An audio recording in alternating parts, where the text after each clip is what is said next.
The first reading today is from Mark 1, verses 1 through 7. This is the beginning. This is the beginning of all of the action that is brought forth by Christ to show that he is truly the Son of God. The beginning of the good news of Jesus Christ, the Son of God, as is written in the prophet Isaiah. See, I am sending my messenger ahead of you, who will prepare the way. The voice of one crying out in the wilderness, prepare the way of the Lord, make his paths straight. John the Baptizer appeared in the wilderness, proclaiming a baptism of repentance for the forgiveness of sins.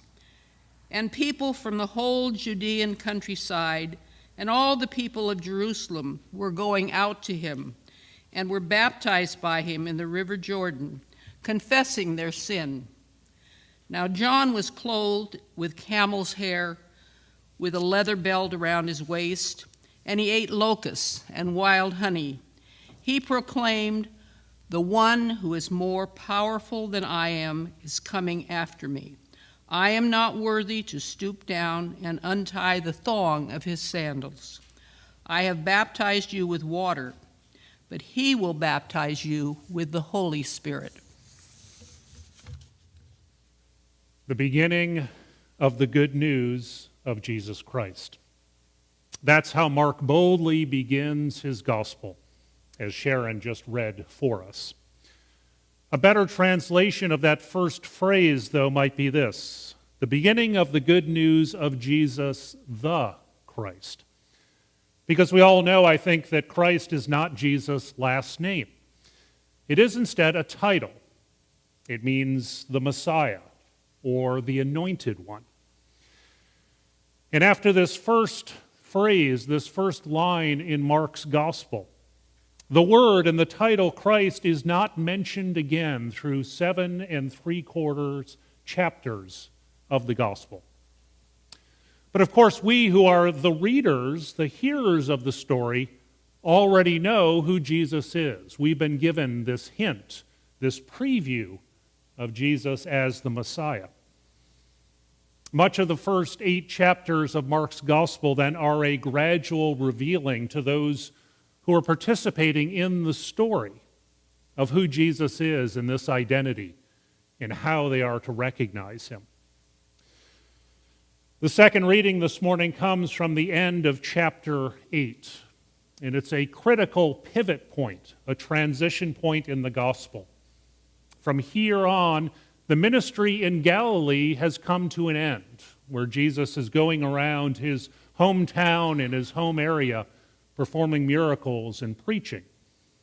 The next scene is the transfiguration up on Mount Hermon, and then Jesus makes his way to Jerusalem for the rest of the gospel. And so this is a transition point. This is where the gospel hinges and changes. Now let me note one thing before I read this about geography, because geography is always important, particularly in Mark's telling of the gospel story. We're going to hear that Jesus is in the villages around the city of Caesarea Philippi. Now, mostly that would not mean anything to us, but for Mark's readers, that would be an important key. Because Caesarea Philippi was a Gentile city. It was on the northernmost boundary of ancient Israel. It was formerly known as Paneas because the pagan god Pan had been worshipped there for generations. The city, though, has now been rebuilt by Herod's son Philip, and he has named it for Caesar, thus the name Caesarea Philippi. It is very much a Gentile area, not a friendly environment for Jesus and his followers. And it's here on this border area, in this little bit of a dangerous place, that we find Jesus with his disciples this morning. So I invite us to listen again to Mark's gospel from chapter 8, verses 27 through 38. Jesus went on with his disciples to the villages of Caesarea Philippi. And on the way, he asked his disciples, "Who do people say that I am?" And they answered him, "John the Baptist, and others say Elijah, and still others one of the prophets." And then he asked them, "But who do you say that I am?" And Peter answered him, "You are the Messiah, the Christ." And Jesus then sternly ordered them not to tell anyone about him. Instead, he began to teach them that the Son of Man must undergo great suffering and be rejected by the elders, the chief priest, and the scribes, that he would be killed, and after 3 days he would rise again. And he said this all quite openly. But Peter took Jesus aside, and began to rebuke him. But turning and looking at his disciples, Jesus rebuked Peter and said, "Get behind me, Satan, for you are setting your mind not on divine things, but on human things." Jesus then called the crowd with his disciples, and he said to them, "If any of you want to become my followers, let them deny themselves and take up their cross and follow me. For those who want to save their life will lose it, and those who lose their life for my sake and for the sake of the gospel will save it. For what will it profit them to gain the whole world and forfeit their life? Indeed, what can they give in return for their life? Those who are ashamed of me and of my words in this adulterous and sinful generation, of them the Son of Man will also be ashamed when he comes in the glory of his Father with the holy angels." Friends, this is the word of the Lord. Thanks be to God.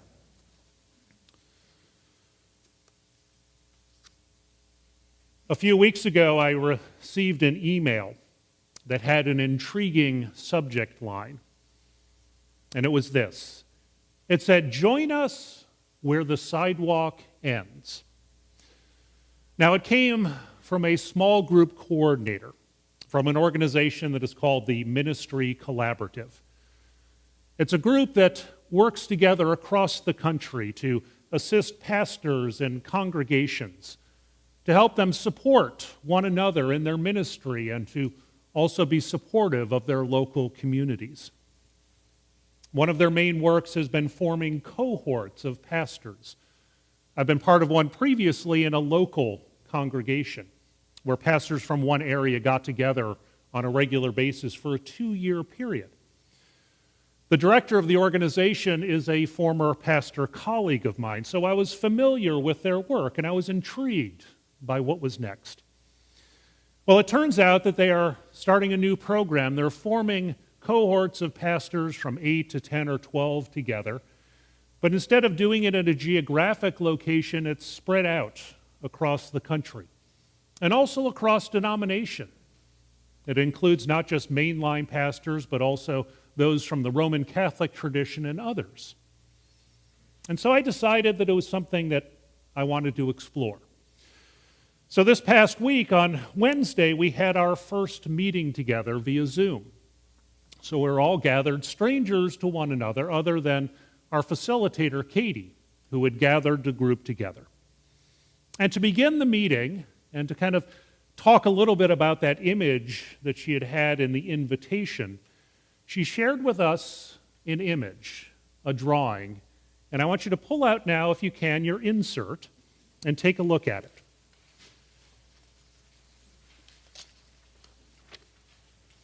Those who are on Zoom or on live stream, we should be showing that on the screen for you now.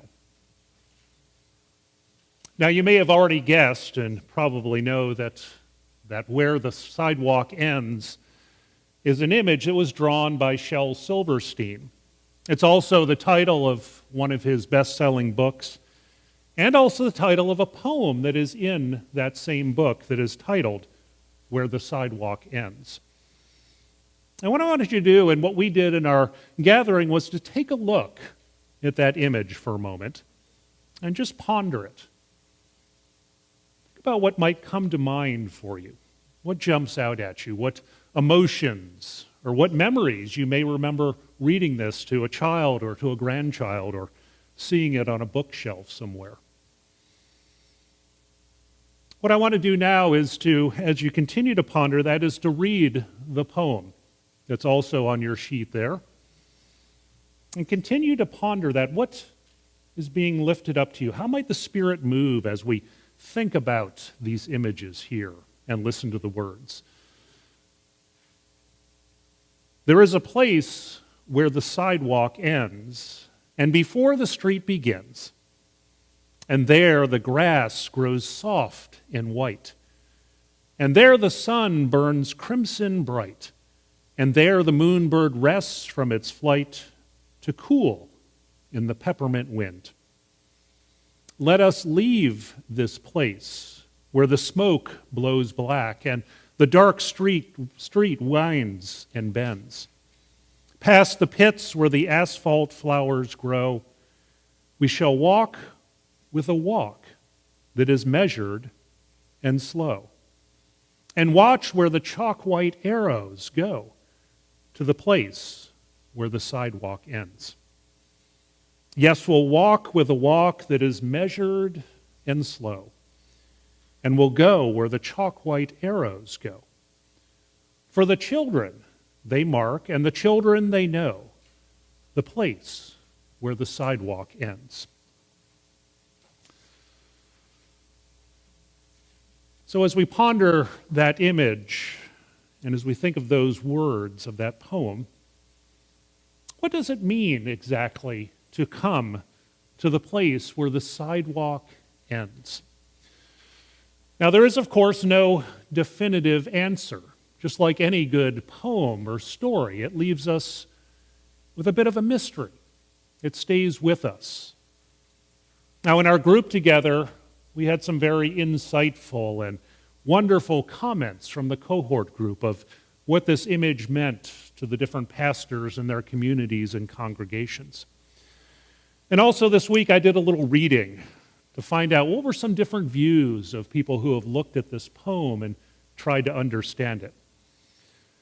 And I came up with this. I found that some people see the poem quite literally, that it is a call to return to our natural world, to leave behind the paved streets and the concrete sidewalks and the smoke and all the stuff of the city, and to get back out into the wilderness and into God's creation. And that's certainly evident there in the poem and in the image. Others, however, think there's a different kind of meaning, that it's talking about the end of childhood and a transition into adult life. Some see here an image of death and then into a new and different kind of life. Still others have said that it's about imagination. It's about where imagination begins and the harsh reality of the world ends, and it's an invitation to imagine something new and different in our world. And maybe you have a different idea. And if you do, if you want to write it down or ponder that, I'd invite you to take that with you.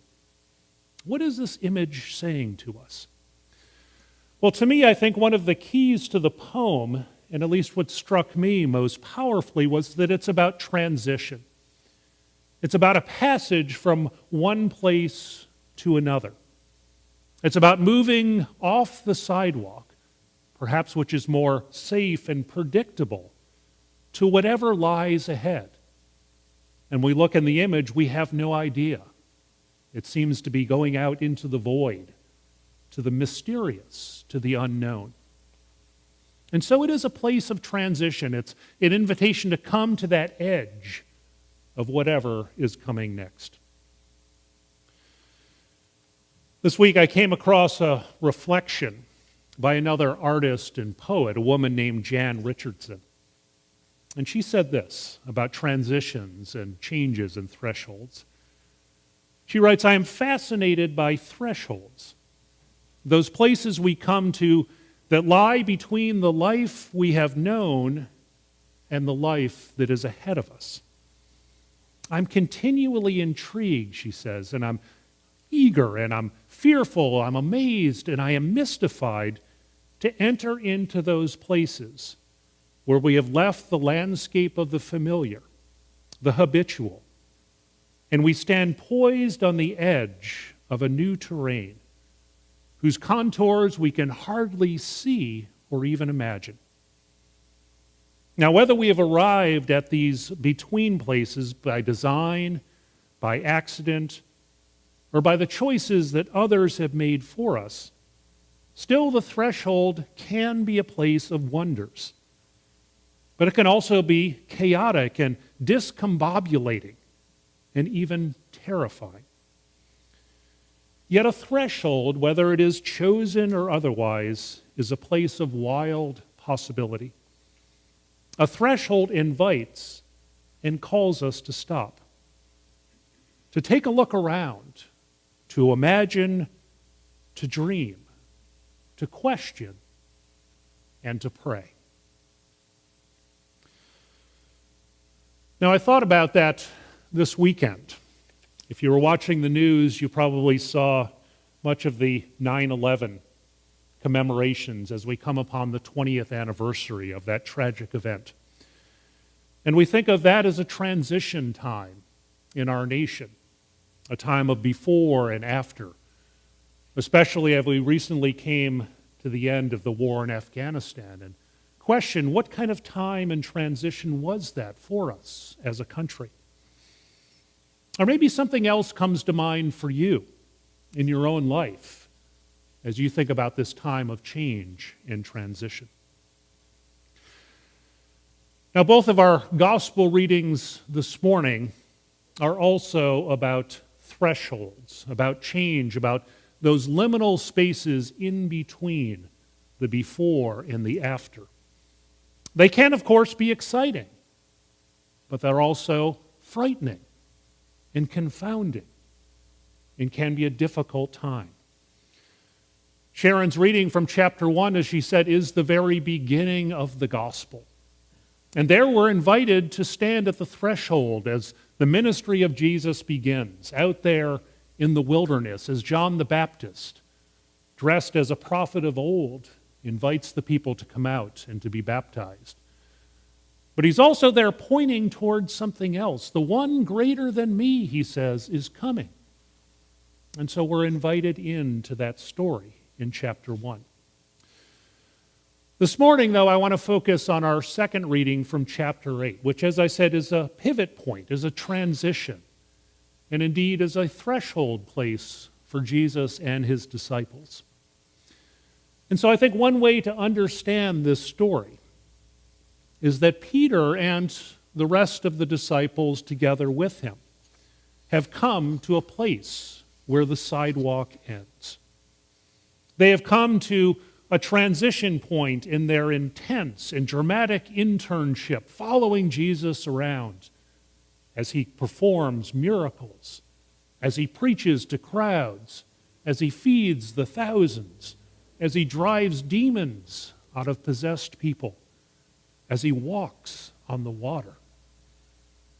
We can hardly imagine what they must be thinking and experiencing as they have gone through and witnessed all of this together with Jesus. And now, here on that borderland, way up on the northern edge of Israel in the Gentile city, Peter steps forward and, answering Jesus' question and speaking for the others, makes his famous confession. He says, "You are the Christ, you are the Messiah, you are the Anointed One." And for the first time since way back in chapter 1, verse 1, that word is uttered in the gospel. And everything changes.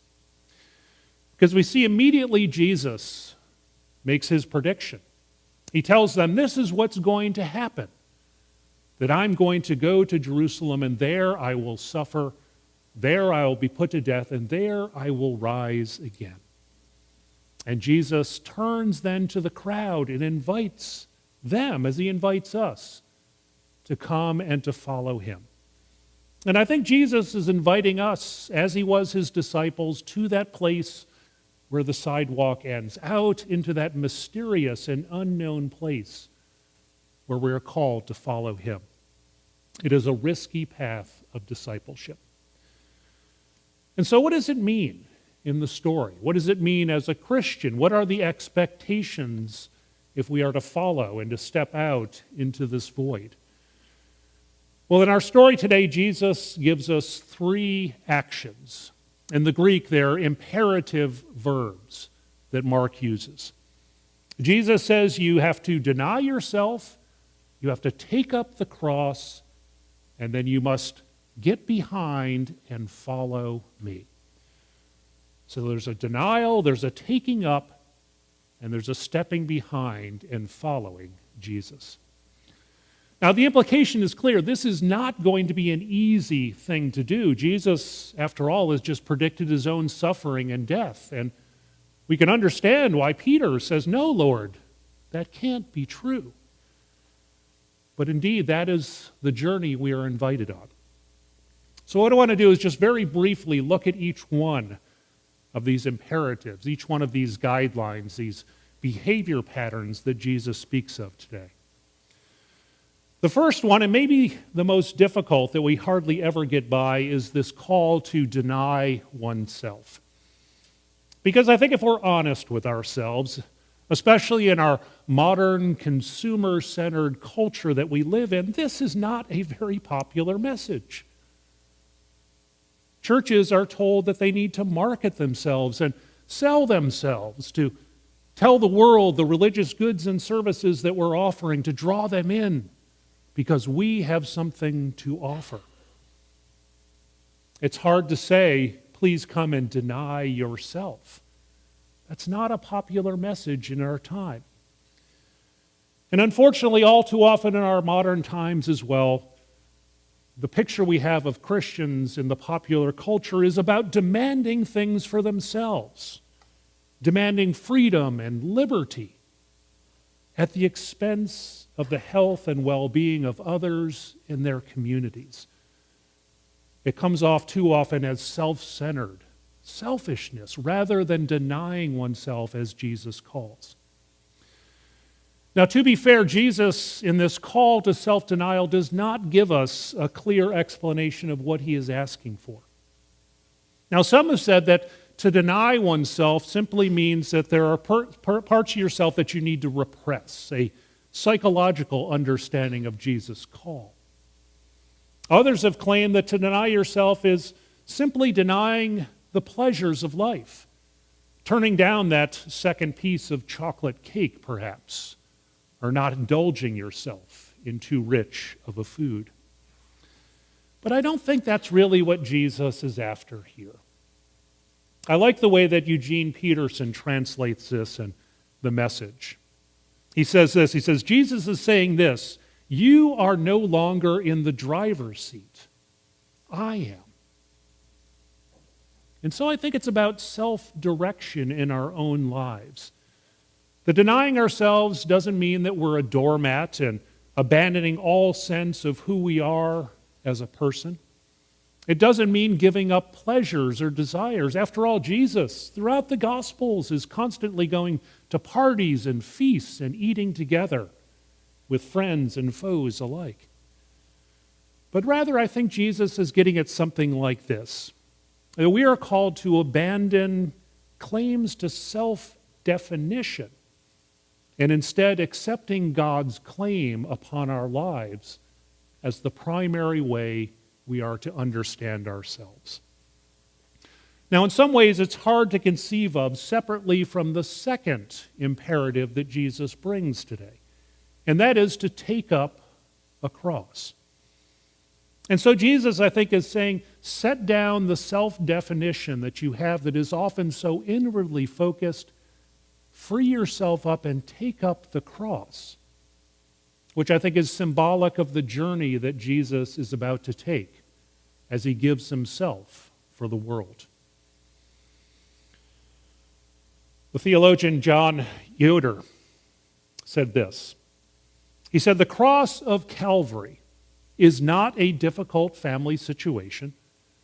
It's not a frustration of personal fulfillment. It's not a crushing debt or a nagging in-law. Instead, the cross of Jesus is the logical result of the moral clash with the powers ruling his society. It is a way of challenging the oppressive order of Jesus' day. One other preacher I read this week said this. He said, "I hear Jesus' invitation to take up your cross as an invitation to join him in living our lives in such a way that they cry out no to any power that seeks to demean us. It cries out no to the powers that try to divide us from one another and from God. It cries out no to any power that would destroy us." And so Jesus says, as you are to deny yourself and take up my cross, finally there is one other thing. Jesus says, get behind me and follow where I am to go. Because this is the path to new life and a new kingdom living, Jesus said. And so it's an invitation to let go of perhaps the ego that so often drives us in the wrong direction. It's an invitation to let go and to pick up that cross that is often difficult to bear and yet guides us in the right way.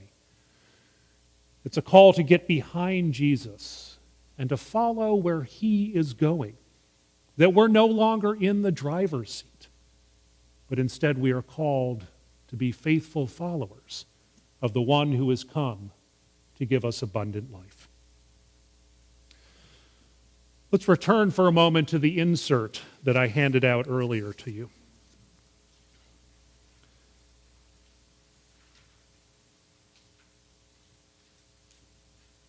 Look again at the image, how it might be speaking to us. Thinking about the places in our own lives and our own communities where perhaps we are coming to the place where the sidewalk is ending, where there's adventure and danger and risk and newness there at the edge. If you flip your sheet over, you'll find there an invitation to follow by a Methodist pastor, Steve Garnis Holmes. And I want to close our time here for this sermon by sharing this. Abandon the illusion that you're a self-contained individual. Be a part of this wounded world and find yourself with Christ. Set aside your own desires, give yourself fully for others. Be the hands and heart of Jesus. Renounce self-protection, accept your brokenness, and reach out for love. Let go of your own plans, join in the healing of the world. You will not be alone. Follow your soul, not your ego. Follow it right into people's sufferings. Follow it right into the heart of God. Pour yourself out. Let the world pour in. Then you're one with the beloved. Friends, to God be all praise and honor and glory this day. Amen.